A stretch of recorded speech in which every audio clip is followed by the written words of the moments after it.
The first task was about the continuity of the function. As it is said, it is expected to investigate it at the switching point. Switching point means the points where the function changes its formula, so we have two of them. These are x1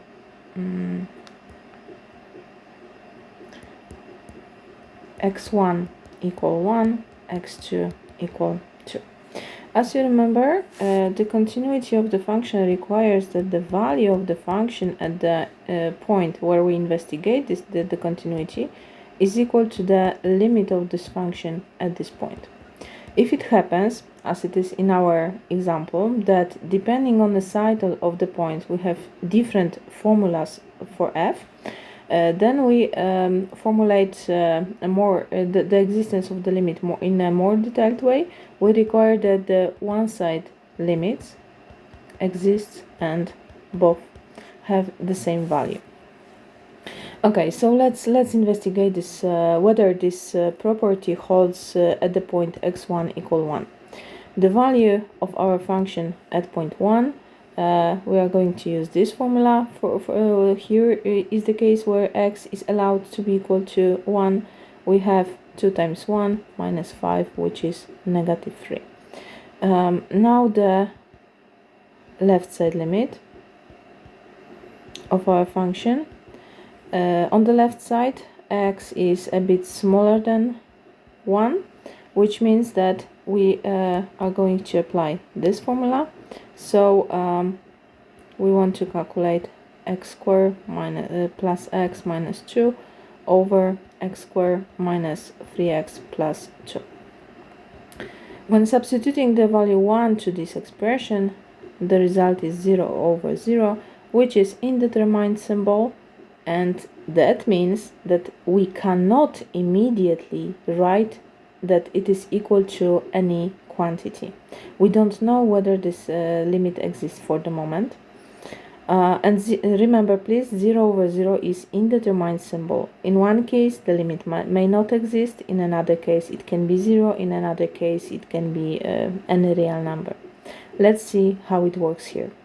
There are two methods available for us to calculate the limit. The first one is to do the factorization.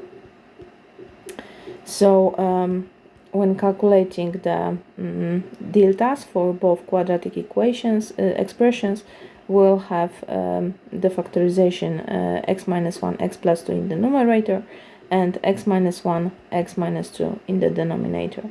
Now, cancelling the common factor, we end up with the limit 1 plus 2 over 1 minus 2. Okay, so we have 3 over minus 1, so negative 3. Another way how we can solve the same limit is to apply the de L'Hopital rule. So remember that the L'Hopital rule is to apply the derivatives but separately to the numerator and denominator. That was one of the mistakes that people try to calculate the derivative of the quotient. This is not the case of the de L'Hopital rule. Okay, so let's calculate. So here we have 2x plus 1 over 2x minus 3. Now when we substitute x equal 1, we have the answer 3 over minus 1, which is negative 3. So the same answer cannot be different. Now the right side limit of our function. On the right side of 1, as we said in the class, we are on the right side. X is slightly bigger than 1 but close to 1.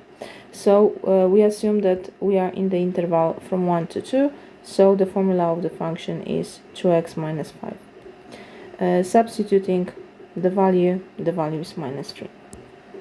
As you see, all value of the function, the left side limit and the right side limit, they have the same values. So that means that the condition for the continuity is satisfied, so we conclude that function f is continuous at the point x1 equal 1. Okay, so continuous or both side continuous. The next point to investigate is x2 equal 2. So we start in the analogical way. The value at 2. So again, x equal to is allowed in this case, so we are going to use formula 2x minus 5. So we have 2 times 2 minus 5, which is minus 1. Now the left side limit.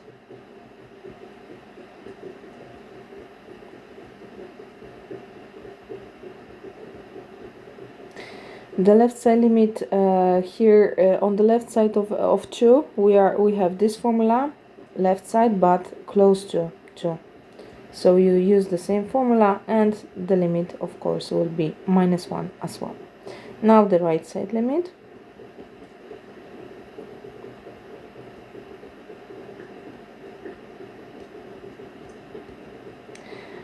Here we are going to use this formula with sine, so we have sine over x squared minus 2x over x minus 2. When you substitute x equal to this expression, then you get sine of 0 over 0, which is 0 over 0. Again, we cannot say for the moment the value of the limit. This is indeterminate symbol. We have to calculate this limit. Okay, how to do this? We should remember the special limit that we discussed. That was the theorem that limit when x tends to 0 of sine of x over x, it is equal to 1. Moreover, we stated that the similar limit, the similar result, holds if we have linear expression for instead of x, ax, and analogical limit works at any point x0 if only here we have some expression f of x, the same expression in the denominator, and this works if limit of f of x at this point x0 is equal to 0. So as you see, this is exactly our case. Our point x0 is 2. Our function f of x is x squared minus 2x, which in the limit when x tends to 2 gives you limit 0. So we can apply this kind of the approach. Okay, so but first of all, we need to adjust the formula of the function to that form. The theorem requires to have x squared minus 2x, the same in the undersign and in the denominator. So as you see, this is that expression multiplied by x. So I need to cancel this x, so I multiply the fraction by x. So now I know that this tends to 1, this tends to 2, so the right side limit is equal to 2. Okay, so now the situation is the value of the function at point 2 is minus 1, the left side limit is minus 1, and the right side limit is 2. So when we come back to the definition of the continuity, this equality doesn't work at point 2. However, we have the equation f of x0 equal to the left side limit. So how to conclude? We will state that due to the different values for the one side limits, left side and right side, this and this one, the limit, both side limit doesn't exist.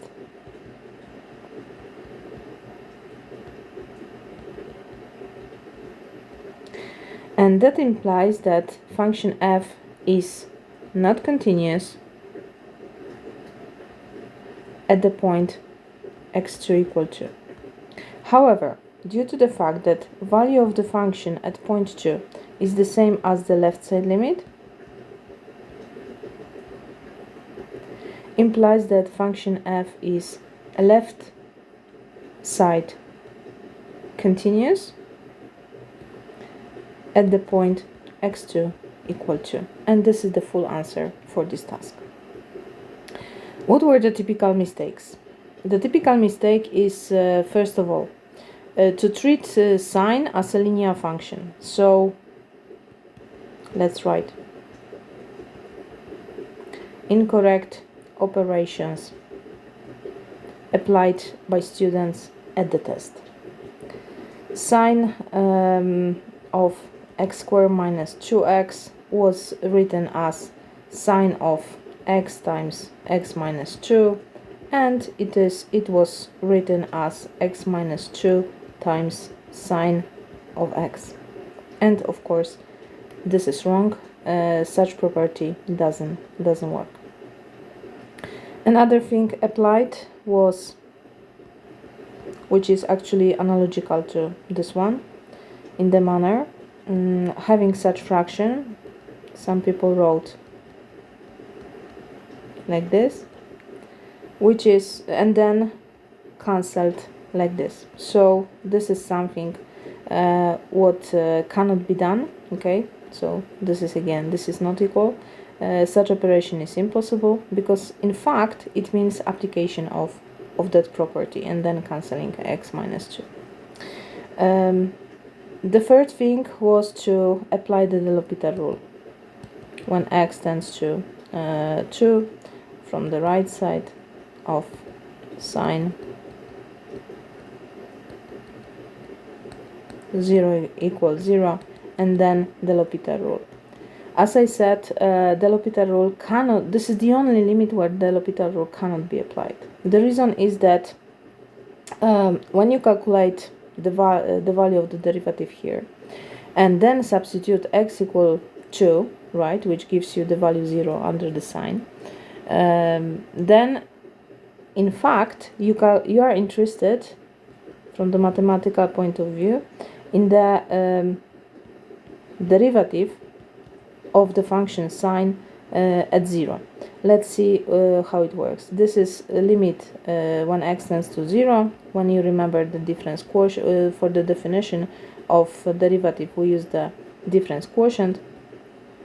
So we have a value of sine at x0 at 0 is 0 over x. So as you see, this is exactly the same limit that we want to apply here. This is a theorem. This is something that should be proved, that it is equal to 1. It requires justification. However, if you use the L'Hopital rule in these calculations, from the logical point of view, it looks like that you assume that this limit exists. This is the statement P, and from this you conclude that the limit exists.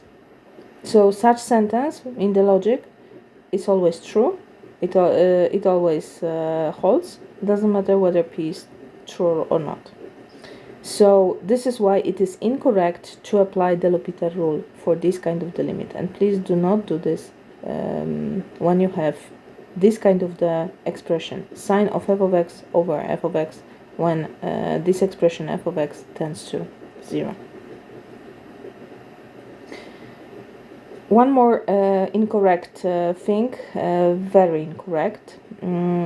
Few students calculated the limit at 1 of the function, they got the result, then calculated the limit at 2 and then got wrong or correct result, and later they though those limits were basically different, and then they stated that the function is discontinuous. So the question is, first of all, why two limits at two different points are considered in order to talk about the continuity? Continuity is the point property, so the limits must be considered at the same point. Secondly, discontinuous, but where? At which point? So this is something what cannot be repeated. Okay, so please avoid this kind of reasoning. This is only the halfway to calculate the to investigate the continuity at each point. For each point you calculate for the same point left and right side limit, and then you compare them, not the limits at two different points.